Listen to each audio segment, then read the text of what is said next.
I'm a retired general surgeon, and over the past 3 years, since being diagnosed with early, mild Alzheimer's disease, I've learned a great deal. Many people hide their early dementia symptoms out of fear, and families often do the same. Hello, everyone. I'm Dr. Pamela Brewer, welcoming you to this edition of M.E.S.H. M.E.S.H is the place every week where you will hear conversations that impact your mental, emotional, and social health. And today I'm very pleased to introduce to you two guests. I am happy to introduce you to Dr. Goodman, who is a retired surgeon, and his wife, Maribeth, who is also his caregiver. Dr. Goodman, welcome to M.E.S.H. Thank you. Glad to be here. Now, you are dealing with, well, why don't you tell us the diagnosis that you're dealing with and how Maribeth, your bride, is helping out? Well, I've been diagnosed over the past 3 years with early mild dementia and Alzheimer's disease, and I'm dealing with it as best I can, but Maribeth has been a great help in this, in supporting me and being there whenever she's needed. So while I'm still articulate and can understand what's going on, I'm doing my best to try to be as I was before and making sense to everybody who comes to me for any advice on this. And what's interesting, I'm going to add in, is that, Tony, in his training, actually went through a neurological training, as most general surgeons do. So he understood the physiology of this when we got the diagnosis 3 years ago. And the journey's been now the steep learning curve for all of us in the emotional and the social and adapting to all of this as well. Yeah. Yes, exactly. And knowing when I needed help. That was the important thing. Tony, were you surprised when you got the diagnosis? Yes and no. I mean, I knew things were different. Friends of mine used to say, "Where's Tony? Well, he's not showing up." And I didn't understand that until I realized what was going on. And when I did get the help and the proper medications and things that were needed, they all say, "Oh, good, Tony's back." And they were the most observant of what was going on. People who knew me before, after, and then again, who knew where I was. And I'll also say that Tony was open to an early diagnosis. He was open to looking, and that was what is so important. Is so many people, and I know many who are afraid to acknowledge their forgetting, and the families hide it, and the diagnosis goes too far. We were fortunate to have a neurologist who put you on some off-label medications, as well as some of the newer infusions. And maybe you can tell Dr. Brewer a bit about the news we got this week about the infusion from Kisunla. Oh yeah, they redid all the testing and everything that had done, and they found that the Kisunla had worked very well, and wonderful, things were back to normal. So there's that's amazing. Mm-hmm. Mm-hmm. Maribeth, when your husband came home or when you were with him and he received the diagnosis, what was that like for you as his wife and caregiver? Dr. Brewer, I wasn't surprised. I saw it. And as one of my internists said to me when other neurologists said, "Oh, this is normal aging," he said to me, "Most very smart people fool most neurologists. You need a better neurologist." So quite frankly, it was a relief. And then we knew we had someone who knew how to navigate this. And he immediately prescribed, because it was Alzheimer's in particular, of all the dementias. We thought dementia was a diagnosis. We didn't know it was a symptom. It's like saying you have a fever, and then you need to figure out what's caused the fever. So 60 plus things can cause dementia. And when our doctor diagnosed exactly the Alzheimer's, because of many tests, he had a prescription of off-label medications that, as Tony said, brought Tony back. His energy came back, his presence came back. In March of 23, he was like a fading Polaroid photograph. And this energy brought him back. And then last year, a new infusion, a monthly infusion, was released called Kisunla, and it removed the plaque, the amyloid plaque from the brain, which slows down the diminishing process. It doesn't cure the disease, but it removes the plaque. And Tony had his PET scan just this week showing that. Yes. And what was interesting, his comment when we had our last conversation was, "You look more surgical now." And I thought he hit it right on the head. Let me ask you this, Tony. You have written a book which is entitled Great Saves and Terrible Losses. What's this book about and why did you write it? I wrote it because I wanted people to understand what we and the patients went through, and that at the same time there were many patients in which we knew we had great victory. The patients were brought back from whatever their diseases were, especially in surgery and in other forms of medicine, and that we couldn't cure everybody. And those were awful losses for us and for the patients. And we needed to understand where we could find victory for helping our patients and where we couldn't. And we couldn't save everybody. But we did our best. Science got better, so we did better along the time frame. But we had to realize and let our patients and their family knows what was realistic. You know, you are, this does not come as a surprise to you. You are a Harvard grad. You have a medical degree from Cornell. You've held many prestigious positions. And when I say you, I'm talking sort of like talking about the global you, just as a physician, sort of been trained that your job is to save lives, rescue lives, cure people, and send them home well. That's a wonderful aspiration, but it's also kind of a heavy task, isn't it? It's a very heavy task, and we have to remind ourselves and the families and the patients that there's only so much we can do, and we're always going to try to do the best for that patient and hope we can succeed, and that sometimes we won't. And we will try to keep up with what is the current best treatment and stay on top of that. That's our job. And then for the patients to try to go along with us with our recommendations as best they can too. Yeah. And if I can add in here, it's a team. You've always said it's not just you. Oh. I mean, especially the nurses, and the fact that this is National Nurse Appreciation Week. I mean, Tony has always felt such appreciation for the nurses. Yes. The nurses have the biggest job. We spend a few minutes with every patient relative to what the nurses do. And they are there all the time, day and night. There are nurses involved. They have a tremendously hard task, and they step right up to it. I've always said that really the whole team is supported by this big team of nurses. They are sometimes appreciated, but they are there, and we need them. We need them to be well trained and to recognize that we do appreciate what they do and how much we depend upon them. You know, in a lot of ways, every week needs to be Nurses Week. If you think about it. Let me pivot back a bit to the diagnosis of Alzheimer's. So many people are afraid to go to a neurologist or to anyone outside of their own head because they think, I misplaced my keys. I walked into the room and I can't remember why I came here. That must mean I have dementia. Oh my goodness, I don't want to tell anybody. What do you say to folks who are thinking like that? Well, that's not the whole story, and we have to focus on what's really going on. It's okay to misplace your keys. It's not okay and more serious when you look at your keys and not know what they're for.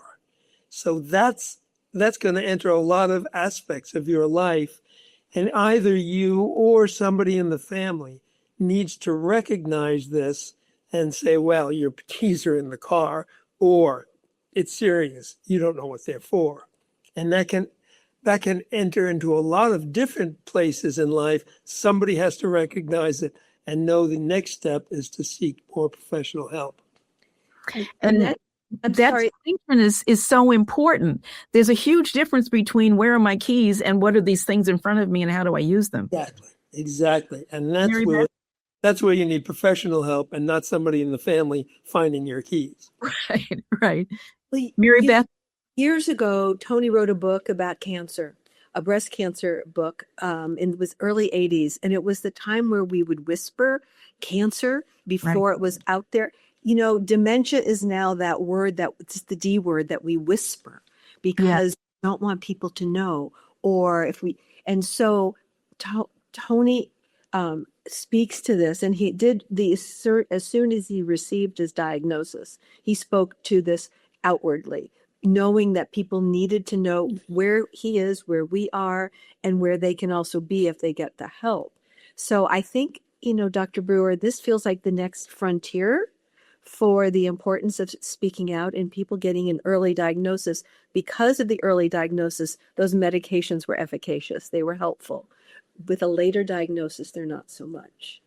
And that is very true. And you referenced the fact that there are different types of dementia. And so a lot of people think dementia equals Alzheimer's equals you don't remember anything and your life is over. Can you speak to that myth? Well, it's not the case. And there are all stages and there are all different causes, many, many different causes. Some are more treatable than others. And the key is getting very early diagnosis. As soon as anything comes up that suggests this, you should be getting professional help. Someone who can look to this, see exactly what's going on, get the proper testing, and get the right treatment for you that's tailored for you. And you'll be much better served by that kind of treatment. Great. So it's really kind of important self-care. I'm sorry, Maribeth, what were you going to say? Dementia just means forgetting. And it could be due to low B12. It could be a UTI. It could be Lyme disease. There's a lot of things that cause forgetting. Right. Whether it's an Alzheimer's or a Lewy bodies or frontotemporal, those are all different types of diseases.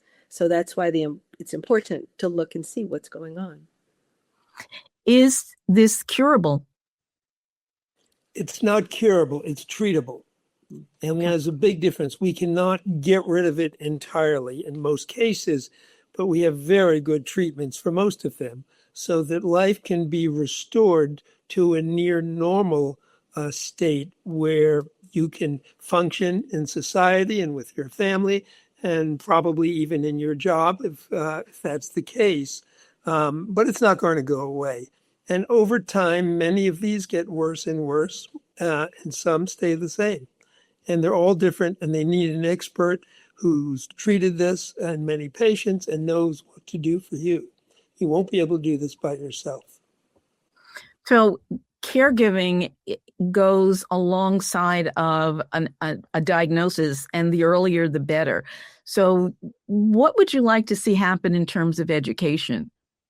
Well, I think it should be out there in the public more.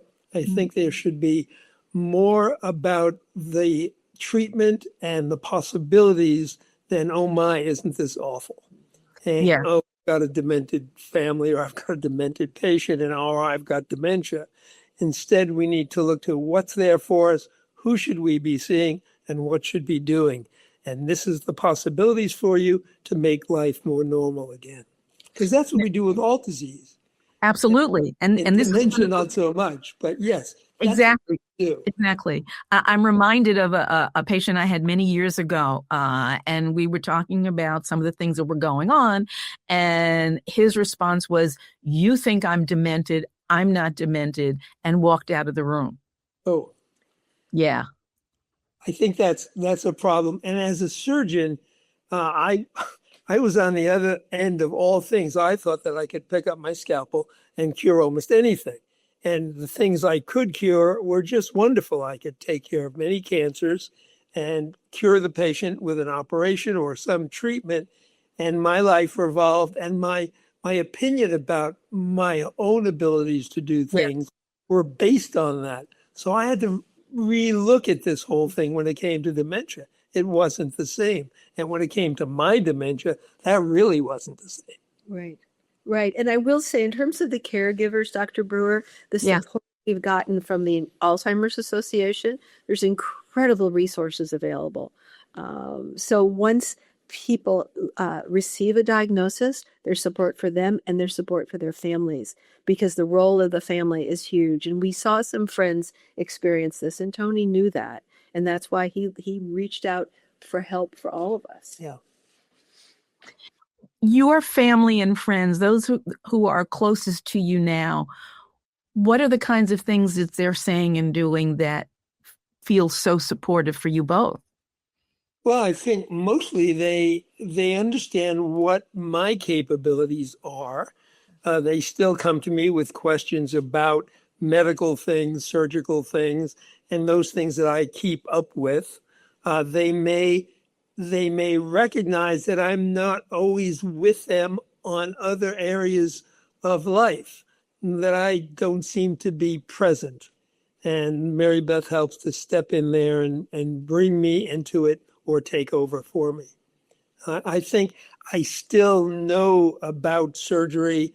I don't perform surgery anymore, but I like to keep up on what's going on, and my brain allows that. There may be a day when it doesn't. But right now, I can refer them to the right specialists, tell them what's going on in medicine, because I enjoy keeping up on that, even though I don't operate on anybody anymore. Maribeth comes in and supports the social issues. And, we had a very interesting experience not long ago. We were with a friend who needed medical attention. It was quite obvious. And I took my phone and went out and called 911, and Tony went right to his side. Another friend was there who knows the diagnosis and what's going on.